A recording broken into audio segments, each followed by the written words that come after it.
Assalamualaikum warahmatullahi wabarakatuh. Saya Fitra Delvia Putri dengan NIM 1916010013. Saya perwakilan dari kelompok 13 akan mempresentasikan materi kelompok kami yaitu tentang socialpreneur. Poin-poin yang akan dibahas yaitu yang pertama, pengertian socialpreneur, yang kedua, perkembangan socialpreneur di Indonesia, yang ketiga, karakteristik socialpreneur, yang keempat, perbedaan socialpreneur dengan kewirausahaan konvensional. Yang pertama yaitu pengertian socialpreneur.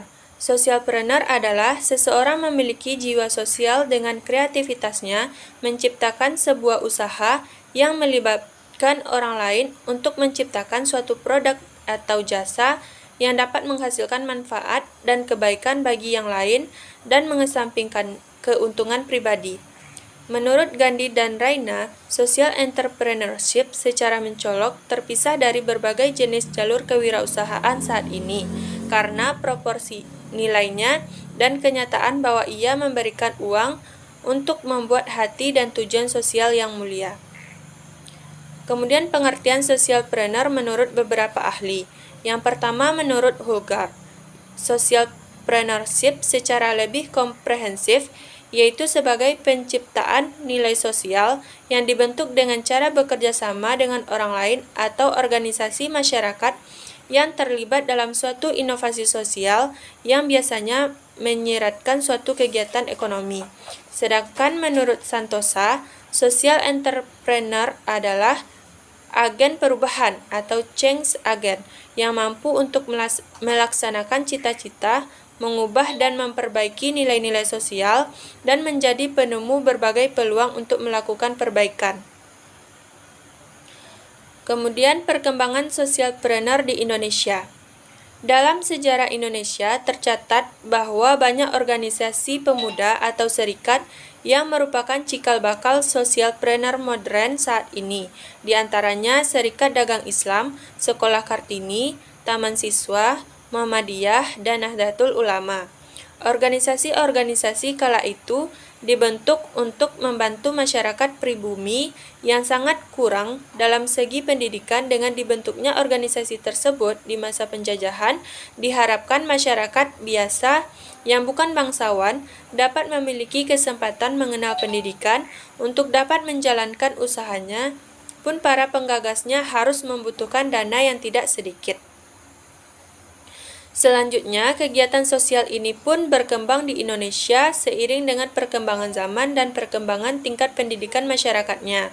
Meskipun pembangunan telah digalakkan di berbagai bidang, namun untuk merata ke seluruh pelosok tanah air membutuhkan waktu yang lama. Di berbagai daerah muncul organisasi-organisasi yang dikelola akademisi, baik mahasiswa, mahasiswi, atau orang-orang yang berjiwa sosial yang mengarah pada pendidikan, kesehatan, dan perekonomian untuk masyarakat di daerah yang sulit dijangkau atau yang berada di lingkungan keluarga tidak mampu. Kemudian beberapa socialpreneur yang menginspirasi di Indonesia. Yang pertama, Muhammad Abdul Karim, seorang socialpreneur muda yang menggagas Sahabat Pulau dan HUB Tasikmalaya. Sahabat Pulau adalah organisasi berbasis aksi kepemudaan yang bertujuan menyelesaikan masalah pendidikan pemuda dan anak-anak di seluruh Indonesia. Dan HUB Tasikmalaya adalah sebuah wadah agar anak-anak muda Tasik bisa saling berbagi ide dan membuat inovasi yang bisa dikontribusikan kepada kota Tasikmalaya. Yang kedua yaitu Dompet Duafa, digagas oleh wartawan senior yaitu Pami Hadi, Eri Sudewo, dan kawan-kawan, yang bergabung menjadi Dewan Pendiri Lembaga Independen Dompet Duafa. Dalam pelaksanaannya, Dompet Duafa mendirikan lembaga kesehatan dan rumah sakit gratis.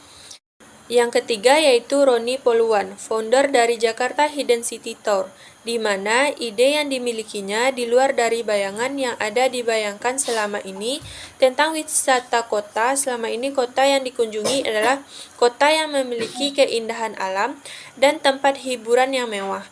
Konsep Jakarta Hidden City adalah tour ke tempat kumuh. Di sisi lain, warga di lingkungan kumuh tentu mendapatkan manfaat ekonomis dari bagi hasil dari tour. Yang keempat yaitu Nadiem Makarim. Penggagas ojek online ini menjadikan profesi ojek tidak lagi dipandang sebelah mata dengan difasilitasi aplikasi online. Luar biasa, gagasan ini mendapat respon luar biasa dan melahirkan perubahan. Kemudian yang ketiga yaitu karakteristik socialpreneur.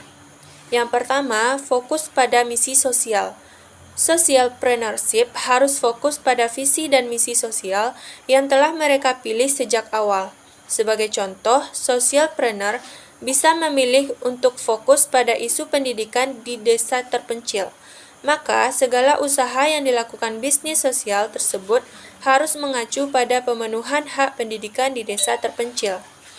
Yang kedua, memiliki skala dampak yang besar. Setelah memilih misi, socialpreneur juga harus memiliki target skala dampak yang ingin dicapai. Misalnya, akan lebih baik jika bisnis sosial yang dijalankan bisa memberi dampak pendidikan bagi desa-desa di seluruh Indonesia, bukan hanya satu desa saja. Yang ketiga, inovatif. Sebuah bisnis sosial harus peka dan inovatif dalam menciptakan cara terbaik untuk mencapai tujuan usahanya. Yang keempat, terbuka pada feedback. Bisnis sosial tidak hanya tentang bisnis itu sendiri, tetapi juga tentang banyak orang yang akan merasakan dampaknya. Oleh karena itu, socialpreneurship harus mengedepankan feedback orang lain untuk terus beradaptasi dan mengembangkan usahanya. Yang keempat yaitu perbedaan socialpreneur dengan kewirausahaan konvensional. Yang pertama dari segi motivasi atau misi. Kewirausahaan pada umumnya bertujuan untuk menguntungkan diri sendiri, sedangkan kewirausahaan sosial fokus pada peningkatan kesejahteraan bersama dan pengembangan masyarakat. Kemudian dari segi identifikasi masalah yang akan diselesaikan. Kewirausahaan biasa mencoba mengidentifikasi masalah pada keinginan pasar, seperti produk apa yang diinginkan atau tren di pasaran, sedangkan kewirausahaan sosial mengidentifikasi sesuatu masalah yang ada dalam masyarakat yang bisa ditindaklanjuti. Kewirausahaan sosial melihat masalah menjadi peluang yang bisa digerakkan sehingga memberikan kemanfaatan bersama. Kemudian yang ketiga, identifikasi peluang. Kewirausahaan konvensional melihat peluang bisnis secara lebih logistik, sedangkan socialpreneur memperhatikan kehidupan sosial masyarakat. Mungkin sekian penyampaian materi dari kelompok kami. Assalamualaikum warahmatullahi wabarakatuh.